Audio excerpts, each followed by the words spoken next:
Today you want to go to Schoology and click on Monday, February 22nd. We are moving on to nonfiction text features. And so that's like, headings, title, pictures, charts or graphs. And so we are going to take a look at some charts today. So here it is. Today I want to teach you that when you encounter a chart in nonfiction, it's often helpful to first take a wide angle view, asking what will this whole chart be mostly about. So here is your Ignite question for today. Study this chart. What does it tell you about? And you want to answer it down here.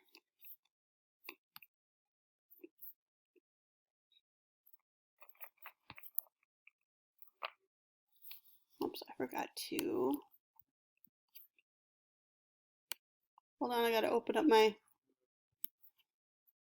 can do it here. I forgot to open up my book that I was going to have you guys look at.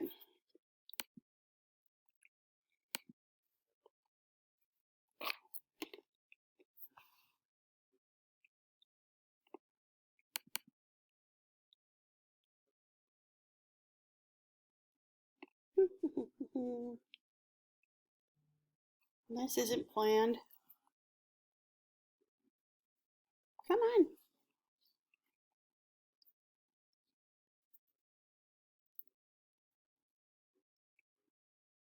Seriously. So we're going to look at a chart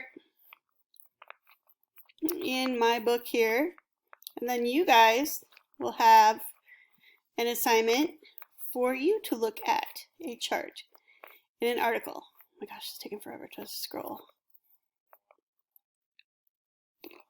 Come on. Come on.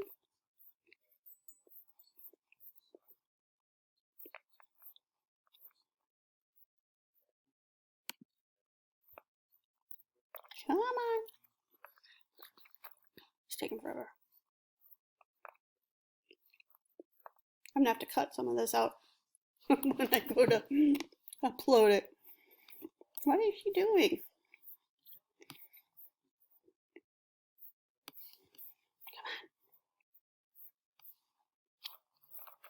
Talking to your computer while you want it to hurry up doesn't help. There we go.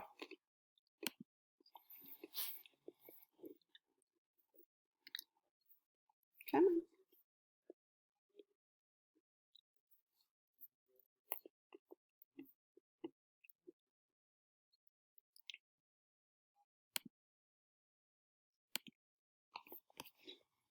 Okay, so does anybody have what they said or what they want to, what they think this is mostly about?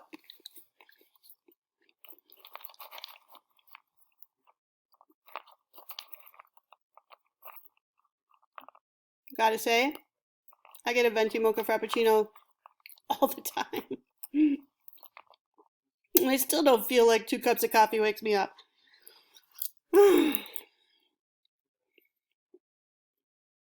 Okay, so of course I would like you to come to class so you get me actually talking and I can stop and help people. But if you miss class, there'll be a video posted, and that's what I'm making right now. So here's what we're going to do. Remember, when you are looking at a chart, take a wide angle view. Read the title. Ask what will this whole chart be mostly about. Glance through the chart and check for details to support your idea. Read any other text closely and see how it fits with the information the author is teaching. So we're going to look at this book called Black Lives Matter.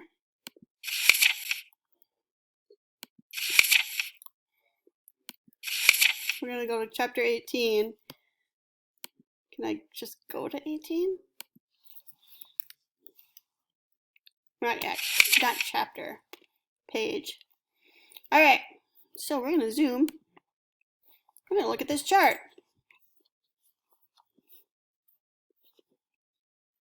Okay. It says African Americans in Congress. Go away, Gus. Number of black people in the Senate. Number of black people in the House of Representatives. So you can see, oh, look at that.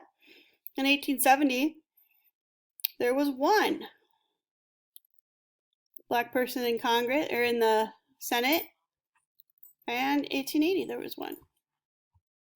And then we had a long time of none. And then in 1970 there was one. In 2010 there was one. Wait a minute. Okay, so Obama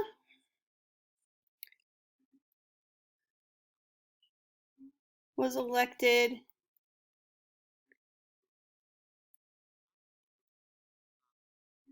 in like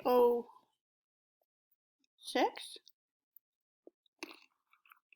So there should be one there. I don't know.